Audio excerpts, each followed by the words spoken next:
It is indeed a beautiful night for a fire. Let me get down here so you can have the full effect.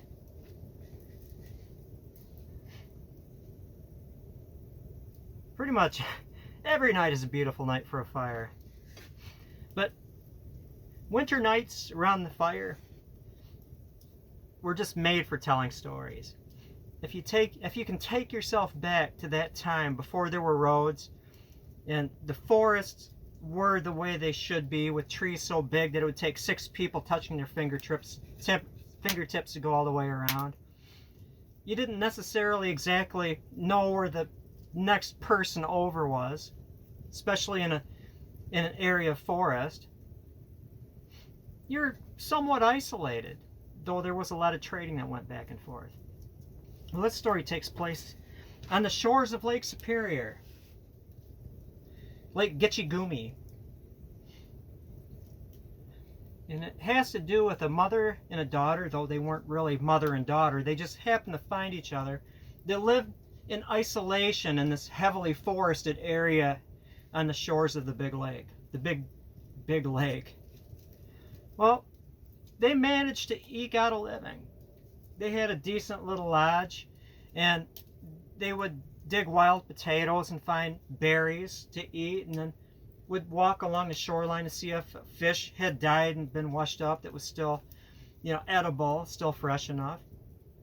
And that's the way it was for a good portion of their life. They would just kind of go out and see what was there.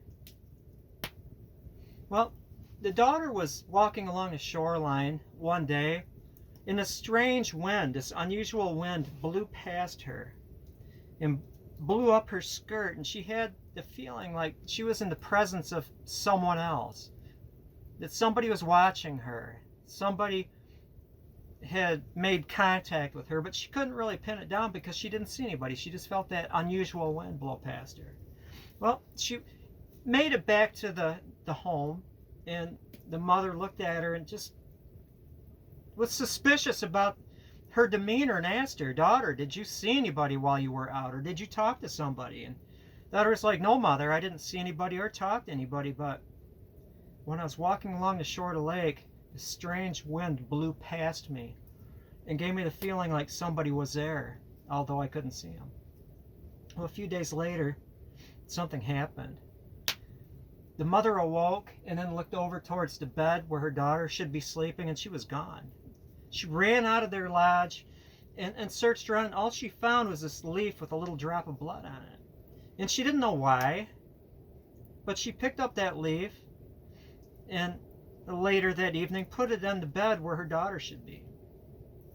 Now, early in the morning, long before the sun came up, it was still dark and it was cold because the fire had died down. She heard this little voice, this voice of this little boy. "Mother, could you please build a fire? I'm very, very cold." She got out of bed and built this fire so she could see. And in her daughter's bed was this little boy that was shivering and begging for a fire. Well, time passed. The daughter was long gone, and she had this little boy that grew unusually quick and grew to be a strong young man in a short period of time. Well, the young man would go out with the mother and look for wild potatoes and gather nuts and berries if they were available, and would walk the shoreline, walk through the forest looking for maybe the remains of a kill from a large predator that they could scavenge. But the young man, he was strong. He was ready to hunt, and he asked his mother, it's like, "Mother, is there a big fish that I could get that would give us meat for a long, long time?" And she looked at the boy, or young man at this time, and said, "Well, yes, there is. There's a giant fish that lives deep in the lake underneath this ledge, but there's no way that you could ever get him. You can't get down that deep, and he's so big he would kill you if you ever got close." He's going, "Well, what about if I made a bow and a set of arrows? Would there be a type of feather that I could put on those arrows to deliver those arrows into the dark depths of the lake and kill that fish so we might eat for a long time. Well, son, there's only one feather that would allow those arrows to guide their way to that fish, to kill him. And those are feathers that you can't get. They're feathers from the Thunderbird.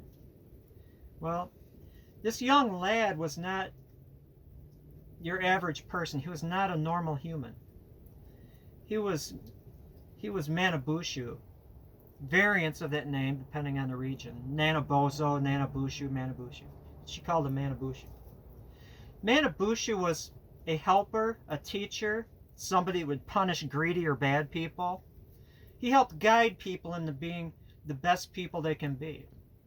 And if you were good, he would help you. And this woman was good, so he wanted to help this woman. He was also a shapeshifter. He could turn himself into a craggy old man, or he could turn himself into a deer. He could turn himself into anything he wanted to.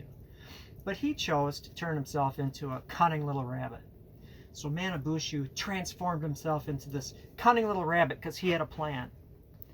He hopped to the top of this hill that had good visibility all around, so when the Thunderbirds were flying overhead, they could see this cunning little rabbit play.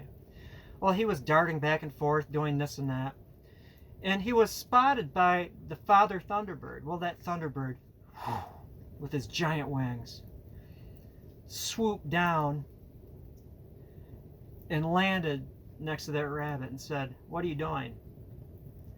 He goes, "I'm just a cunning little rabbit playing. Hey, I heard that you have kids. Do you think that they would enjoy playing with me?" And the father Thunderbird thought about it for a bit and, well, yeah, because sometimes I and his mother will be gone and the baby Thunderbirds will just be up there. They could probably make use of a cunning little rabbit as a plaything. And so he grabbed that cunning little rabbit in his claws and flew to his nest high in the clouds. Well, the cunning little rabbit was a good toy for the babies. They would bat him around and they would talk to each other and they would play and tell stories and roughhouse with the little rabbit, even though the rabbit was quite a bit smaller than him. The mother came home, landed on the edge of the nest, looked at her husband and said, "Why did you bring this rabbit here? Don't you know that Manaboosho is roaming the land? How do you know that this rabbit isn't Manaboosho playing some trick on us?" He said, "Well, I've been watching him for a while and there's no reason for me to believe he's anything other than just a cunning little rabbit, and our children enjoy playing with him, so I don't see a problem with it." Well, that did plant a seed of doubt in the father Thunderbird's mind, so they wouldn't be gone too long. And if they were gone, one would stay at the nest, the other would go out, watch that rabbit, the one at the nest, until enough time had passed that they grew confident that that cunning little rabbit was nothing more than a cunning little rabbit. So they went off on a longer trip and left that rabbit, Manaboosho, alone with their children. Well, Manaboosho turned himself into a human again, strapping young man, and took out this club from his pouch and beat the baby Thunderbirds to death and yanked out their best wing feathers, tied them into a bundle, and leapt out of the nest.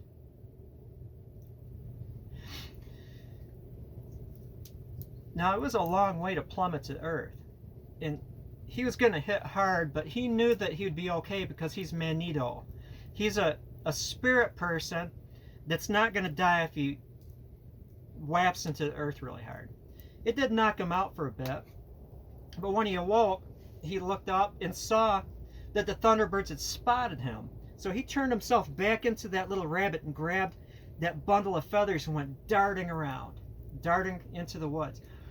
Thunderbirds, their big wings beating thunder, rolling thunder, and lightning shooting out of their eyes, just blasting everything all around the rabbit. It was such a violent attack that Manaboosho actually was afraid and chose the only place that would protect him from the Thunderbirds, from the thunder and the lightning that was just emanating from their giant bodies.